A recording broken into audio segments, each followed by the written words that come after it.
Hello दोस्तों, Hindi crime podcast में आपका स्वागत है। अगर आपको सस्पेंस और मिस्ट्री वाली स्टोरीज पसंद है तो लाइक कीजिए और सब्सक्राइब करना मत भूलिए। आज की कहानी दिल दहलाने वाली है। ये एक ऐसी दास्तान है जो आपके जहन पर एक गहरा निशान छोड़ जाएगी। तो हुआ यूं कि साल था 1989 और अमेरिका के ओहायो में एक छोटा सा शांत कस्बा था विलशेयर। 600 से भी कम लोगों की आबादी, सब एक दूसरे को जानते थे, एकदम टाइट निट कम्युनिटी थी। यहां रहता था रॉजर्स परिवार, हस्बैंड हाल और वाइफ जॉन, दोनों 36 साल के, और उनकी दो बेटियां, 17 साल की मिशेल और 14 साल की क्रिस्टी। हाल थोड़े शांत, अकेले रहने वाले इंसान थे और जॉन, जिसे सब जो बुलाते थे, एकदम जिंदा दिल और पॉपुलर। बिल्कुल ऑपोजिट, लेकिन एक दूसरे के लिए परफेक्ट थे। लाइफ आसान नहीं थी, खेती बाड़ी से गुजारा मुश्किल था, इसलिए जो एक फैक्ट्री में रात को फोर्कलिफ्ट भी चलाती थी। लेकिन फिर भी ये परिवार खुश था। जिंदगी सिंपल थी पर सुकून था। पर उन्हें क्या पता था कि उनकी इस खुशहाल जिंदगी पर एक ऐसी नजर लगने वाली थी जो सब कुछ तबाह कर देगी। उनकी इस सिंपल सी लाइफ में तूफान तब आया जब एक भयानक राज खुला। एक ऐसा सच जिसने पूरे परिवार को झंझोड़ कर रख दिया। हल का भाई जॉन उनके फार्म पर ही एक ट्रेलर में रहता था और पता चला कि वो पिछले 3 साल से अपनी ही भतीजी मिशेल को सीक्रेटली असॉल्ट कर रहा था। जॉन ने मिशेल को धमकी दी थी कि अगर उसने किसी को बताया तो वो उसे जान से मार देगा। बेचारी डर के मारे चुप रही। लेकिन जब जॉन के ट्रेलर से मिशेल की कुछ अजीब तस्वीरें मिली तो उसकी सारी असलियत सामने आ गई। जॉन तो जेल चला गया, लेकिन पीछे एक ऐसा जख्म छोड़ गया जो कभी भर नहीं सकता था। हल का तो दिमाग ही फट गया। उसकी नाक के नीचे उसकी अपनी बेटी के साथ उसका अपना भाई ये सब कर रहा था। उसका मन किया कि अपने भाई को जान से मार दे, पर वो तो पुलिस की कस्टडी में था। और इस सिचुएशन को और भी बदतर बनाने के लिए हल और जॉन की मां ने अपने बेटे जॉन का साइड ले लिया। उसने उल्टा मिशेल पर ही इल्जाम लगा दिया कि वो झूठ बोल रही है। ये बात पूरे कस्बे में आग की तरह फैल गई। रॉजर्स परिवार के लिए जीना दूभर हो गया था। इस तूफान के बीच हाल और जो को समझ नहीं आ रहा था कि इस परेशानी से कैसे निकलें। मिशेल टूटी हुई थी, घर का माहौल अजीब था और शहर वालों की बातें जीने नहीं दे रही थी। तभी एक आइडिया आया, एक वेकेशन का। क्यों ना बच्चों को इस फार्म से, इस ड्रामे से, इस टेंशन से दूर ले जाया जाए। कुछ दिन के लिए ही सही, उन्हें फिर से बचपन जीने का मौका मिले। तो प्लान बना, पर हल ने कहा कि वो फार्म पर ही रुकेगा। ये एक गर्ल्स ट्रिप होगी, सिर्फ जो और उसकी दोनों बेटियां। जब जो ने ये बात मिशेल और क्रिस्टी को बताई तो उनकी खुशी का ठिकाना नहीं रहा। दोस्तों, उन्होंने जिंदगी में कभी वेकेशन नहीं किया था। जो ने बेटियों से कहा, ट्रिप तुम प्लान करोगी, जगह, घूमने का शेड्यूल सब तुम डिसाइड करो। बस याद रखना, हमें ड्राइव करके जाना है और बजट थोड़ा टाइट है। लड़कियों ने फ्लोरिडा चूज किया और अगले कई हफ्तों तक दोनों बहनें बड़े जोश से पूरा प्लान बनाने में लग गईं। उन्हें नहीं पता था कि ये ट्रिप, जिसे वो अपनी जिंदगी का सबसे बड़ा एस्केप मान रही थी, उनकी जिंदगी का आखिरी सफर बनने वाला था। आखिरकार 26 मई 1989 का दिन आ गया। जो, मिशेल और क्रिस्टी ने हल को गुड बाय कहा और अपनी लाइट ब्लू फैमिली कार में बैठकर सफर पर निकल पड़ी, एक नए आगाज की उम्मीद में। उन्होंने लगभग 8 घंटे ड्राइव किया, ओहायो से जॉर्जिया तक, जो उनका आधा रास्ता था।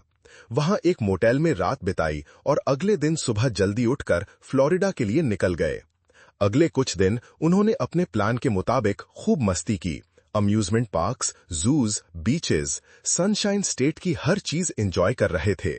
जो ने 29 मई को हल को एक पोस्टकार्ड भी भेजा, जिसमें उसने मजाक में लिखा, ये लड़कियां मुझे पूरे स्टेट में घुमा रही हैं, मेरा तो बस आराम करने का मन है। लेकिन मैसेज का टोन साफ बता रहा था कि वो और बच्चे बहुत खुश थे। 1 जून को वो ऑरलैंडो से टैम्पा शहर के लिए निकले। प्लान था कि एक और अम्यूजमेंट पार्क घूमेंगे और फिर वापस ओहायो के लिए निकलेंगे।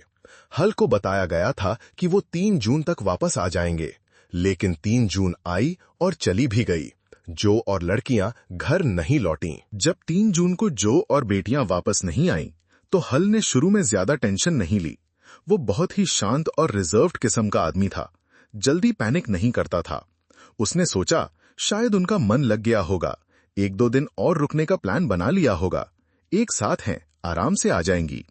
लेकिन दोस्तों, 1 दिन, 2 दिन, 3 दिन बीत गए, ना कोई फोन कॉल, ना कोई मैसेज। अब हल्की चिंता बढ़ने लगी थी, कुछ तो गड़बड़ थी। आखिरकार 6 जून को हल पुलिस स्टेशन गया और अपनी फैमिली के मिसिंग होने की रिपोर्ट लिखवाई। शुरू में पुलिस इन्वेस्टिगेशन बहुत धीरे चली। उन्हें भी यही लगा कि शायद वो औरतें उस फार्म के ट्रॉमेटिक माहौल में वापस आना ही नहीं चाहती होंगी, इसलिए कहीं और चली गईं।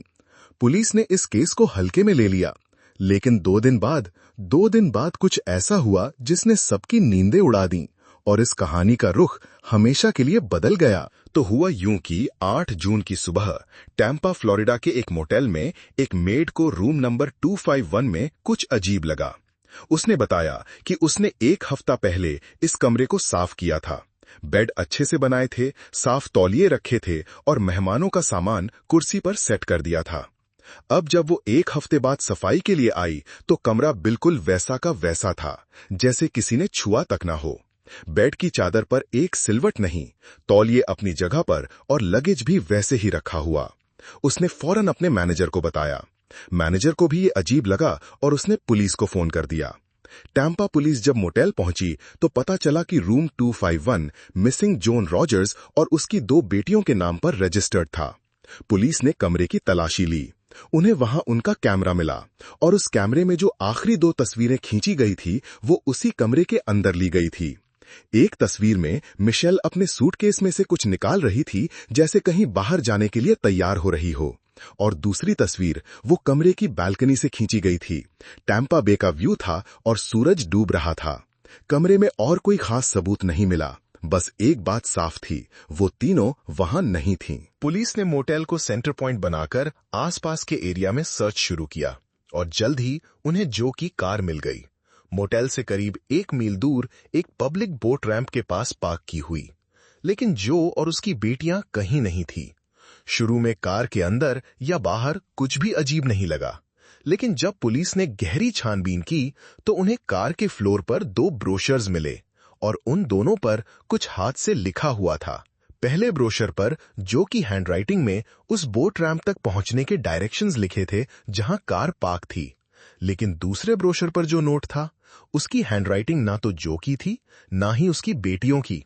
वो किसी अनजान शख्स की लिखावट थी और उस पर उस मोटेल तक पहुंचने के डायरेक्शंस लिखे थे जहां जो और लड़कियां रुकी हुई थी। पुलिस के दिमाग में घंटियां बजने लगी। ये दूसरा नोट किसने लिखा था? पुलिस ने पहले जो के नोट पर फोकस किया। डायरेक्शंस के आखिर में उसने लिखा था ब्लू विद व्हाइट, नीला और सफेद। इन्वेस्टिगेटर्स ने अंदाजा लगाया कि इसका मतलब था कि जब वो इस बोट रैंप पर पहुंचेगी तो उसे नीले और सफेद रंग की किसी चीज को ढूंढना होगा। और एक बोट रैंप पर नीला और सफेद क्या हो सकता है? एक बोट। और तभी पुलिस के दिमाग में एक पुरानी भयानक खबर गूंज उठी। पुलिस को अचानक एक ऐसी बात याद आई जिसने उनके रोंगटे खड़े कर दिए। 4 दिन पहले कोस्ट गार्ड को समंदर में कुछ मिला था, टैम्पा बे में, उस जगह से करीब 25 माइल्स दूर जहां जो की कार मिली थी। उस वक्त इस डिस्कवरी को ओहायो से लापता हुई 3 औरतों से किसी ने नहीं जोड़ा, क्योंकि टैम्पा में किसी को उनके बारे में पता ही नहीं था। लेकिन अब जब वो जानते थे तो कनेक्शन बिल्कुल साफ था और उतना ही डरावना। पुलिस को पूरी कहानी समझने में 3 साल लग गए, लेकिन आखिरकार उन्होंने पता लगा लिया कि उस दिन जो, मिशेल और क्रिस्टी के साथ क्या हुआ था। 1 जून की सुबह वो टैम्पा पहुंचे, लेकिन अपना मोटेल ढूंढ नहीं पा रहे थे। जो ने गाड़ी साइड में लगाई और मैप देखने लगी। तभी एक आदमी उनकी कार के पास आया। 30s में, एवरेज हाइट, एवरेज बिल्ड, सुनहरे बाल, मूछें, देखने में बिल्कुल आम सा, हार्मलेस। उसने ड्राइवर साइड की खिड़की पर नॉक किया। जो ने शीशा नीचे किया। उस आदमी ने कहा, आप लोग खो गए हैं क्या? ओहायो की नंबर प्लेट है, मैं यहीं का हूं, क्या मैं हेल्प कर सकता हूं? जो ने राहत की सांस ली और कहा, हाँ, हम अपना मोटेल नहीं ढूंढ पा रहे। उस आदमी ने मुस्कुराकर कहा, ओ, मैं जानता हूं वो कहां है, लाइए मैं इस ब्रोशर पर डायरेक्शंस लिख देता हूं। जो ने उसे ब्रोशर और पेन दिया। उसने डायरेक्शंस लिखे और वापस कर दिए। जो ने उसे थैंक यू कहा। तभी उस आदमी ने एक ऑफर दिया, आप लोग आज शाम मेरी बोट पर आना चाहेंगे? हम पानी के बीच से सनसेट देखेंगे, बहुत खूबसूरत लगता है। जो और उसकी बेटियों को यह आइडिया बहुत पसंद आया। आदमी फ्रेंडली था, हेल्पफुल था, आखिर उस पर शक क्यों करते? उन्होंने हाँ कह दिया। उस आदमी ने खुश होकर उन्हें उस पब्लिक बोट रैंप के डायरेक्शंस दिए जहां उसकी बोट खड़ी थी। जो ने दूसरे ब्रोशर पर डायरेक्शंस नोट कर लिए। उस आदमी ने जाते जाते कहा, और हाँ, जब आप वहां पहुंचेंगी तो मेरी बोट ढूंढना, वो नीली और सफेद है। जो ने ब्लू विद व्हाइट नोट कर लिया। उन्होंने उस आदमी को डायरेक्शंस और इस दिलदार ऑफर के लिए शुक्रिया कहा और उसकी बताई डायरेक्शंस फॉलो करके अपने मोटेल पहुंच गए। वो बिल्कुल अनजान थे कि उन्होंने अभी अभी अपनी मौत को दावत दी थी। दोपहर के 12:30 बजे वो मोटेल में चेक इन कर चुके थे। उसके बाद उन्होंने दिन कैसे बिताया ये साफ नहीं है। शायद बीच पर गए होंगे या किसी पार्क में। शाम 7:30 बजे उन्हें मोटेल के रेस्टोरेंट से निकलते हुए देखा गया। उसके बाद वो अपने कमरे में चले गए, अपने नए दोस्त के साथ बोट ट्रिप के लिए तैयार होने। तैयार होते वक्त मिशेल अपने सूटकेस से कपड़े निकाल रही थी, तभी जो या क्रिस्टी ने कैमरा से उसकी फोटो ले ली और फिर उन्होंने बालकनी से डूबते सूरज की भी एक फोटो खींची। जब वो सब तैयार हो गए तो अपना सामान कमरे में रखा, नीचे अपनी कार में आए और उस बोट रैंप की तरफ चल दिए। रात के 8:30 से 9 बजे के बीच वो वहां पहुंचे।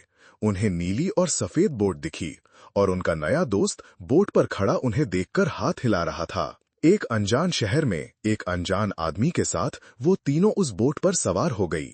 उन्हें लगा एक खूबसूरत शाम उनका इंतजार कर रही है, पर उस शाम उस समंदर में उनका इंतजार शैतान कर रहा था। बोट पार समंदर के बीच उस रात क्या हुआ, इसकी पूरी डिटेल्स तो शायद कभी सामने नहीं आएगी, लेकिन जो पता चला वो रूह कांपा लेने के लिए काफी है। उनका वो नया दोस्त अचानक उन पर हावी हो गया। उस शैतान ने उन तीनों माँ बेटियों को असॉल्ट किया और जब उसकी हैवानियत खत्म हुई तो उसने उन्हें बांधना शुरू किया। उनके पैर एक साथ बांधे, हाथ पीठ पीछे बांधे। फिर उसने तीनों के मुंह पर डक्ट टेप लगा दी, लेकिन आंखें खुली छोड़ दी। वो चाहता था कि वो देखें कि वो आगे क्या करने वाला है। फिर वो बोट के अंदर गया और 3 बड़े बड़े 30 पाउंड के सिंडर ब्लॉक्स, सीमेंट के ब्लॉक निकाल कर लाया। उसने वो ब्लॉक्स उन तीनों के सामने डेक पर रख दिए। फिर उसने 3 लंबी रस्सियां ली। हर रस्सी का एक सिरा एक ब्लॉक से मजबूती से बांधा और रस्सी के दूसरे सिरे पर उसने एक फांसी का फंदा बनाया। 3 सिंडर ब्लॉक्स और 3 फंदे। मंजर इतना भयानक था कि सोचकर ही डर लगता है। उनकी उम्मीद, उनकी खुशी, सब कुछ उस समंदर की लहरों में डूबने वाला था। बिलीव मी दोस्तों, इसके आगे जो हुआ वो इंसानियत की हर हद को पार कर गया। उस दरिंदे ने उनमें से एक को पकड़ा, उसे खड़ा किया, उसके गले में फंदा डाला और उसे कस दिया।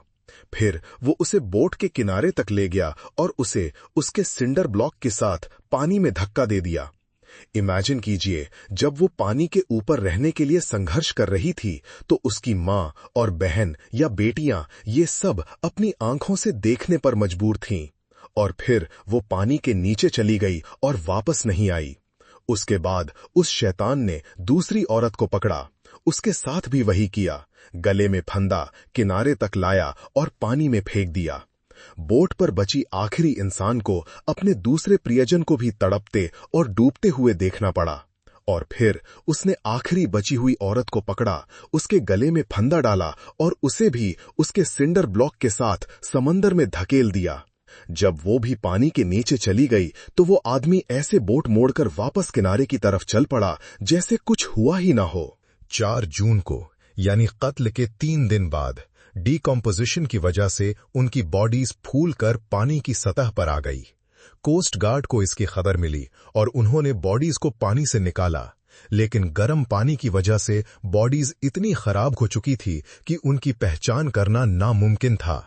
ऑटोप्सी में पता चला कि उनके लंग्स में पानी था, जिसका मतलब था कि जब उन्हें पानी में फेंका गया तब वो जिंदा थी। कुछ दिन बाद जब जो की कार और उसमें मिले वो नोट्स बोट रैंप के पास मिले, तब पुलिस ने अंदाजा लगाया कि वो शायद किसी बोट पर गई होंगी। तभी उन्होंने इस मामले को उन 3 अनआइडेंटिफाइड बॉडीज से जोड़ा जो कुछ दिन पहले समंदर में मिली थी। जिस दिन पुलिस को यह कनेक्शन समझ आया, उन्होंने ओहायो में हाल को फोन किया और उसकी वाइफ और बेटियों के डेंटल रिकॉर्ड्स मांगे, और उन रिकॉर्ड्स ने हाल के सबसे बड़े, सबसे डरावने सपने को सच कर दिया। उसका पूरा परिवार खत्म हो चुका था। उसका सब कुछ उस एक शैतान ने छीन लिया था। उसके परिवार का कातिल था ओबा चैंडलर, एक सस्पेक्टेड सीरियल किलर जिसे 3 औरतों के साथ अपनी डेट के बारे में बढ़ा चढ़ाकर बातें करना पसंद था। 1994 में उसे रॉजर्स परिवार की 3 औरतों के कत्ल का दोषी पाया गया, लेकिन उसने न कभी अपना गुनाह कबूला, न ही कभी कोई अफसोस जाहिर किया। लगभग 2 दशकों तक ओबा डेथ रो पर सड़ता रहा। इन 20 सालों में एक बार भी कोई दोस्त या रिश्तेदार उससे मिलने नहीं आया। कोई भी इस दरिंदे की शक्ल नहीं देखना चाहता था। वो दुनिया में बिल्कुल अकेला था, अपनी सजा का इंतजार कर रहा था। उसने 3 मासूम जिंदगियां छीन ली थीं, एक पूरा परिवार बर्बाद कर दिया था, और उसकी सजा अभी बाकी थी। हल रॉजर्स के लिए ये इंतजार बहुत लंबा था, लेकिन वो जानता था कि एक दिन इंसाफ जरूर होगा। एक दिन उस शैतान को अपने किए की कीमत चुकानी पड़ेगी। और आखिरकार वो दिन आ ही गया। 17 नवंबर 2011 रॉजर्स परिवार के कत्ल के लगभग 22 साल बाद ओबा चैंडलर को फ्लोरिडा स्टेट प्रिजन के एग्जीक्यूशन चेंबर में लाया गया। जब उसे गरनी पर बांधा जा रहा था तो एक पर्दा हटाया गया ताकि एग्जीक्यूशन के गवाह उसे देख सकें, और गवाहों की पहली लाइन में बिल्कुल शांति से हल रॉजर्स बैठे थे। शाम 4:08 पर हल रॉजर्स ने अपनी आंखों से उस आदमी को देखा जिसने उसकी जिंदगी बर्बाद कर दी थी, जिसने उसकी पत्नी और बेटियों को छीन लिया था। उसने देखा कि ओबा चैंडलर को लीथल इंजेक्शन के जरिए मौत दी जा रही है। एक बाप और पति के लिए ये शायद इंसाफ का आखिरी पल था। एक ऐसी कहानी जिसका हर पहलू दर्दनाक था, उसका अंजाम लिखा जा चुका था, लेकिन हल रॉजर्स के दिल पर लगे जख्म शायद ही कभी भर पाए होंगे।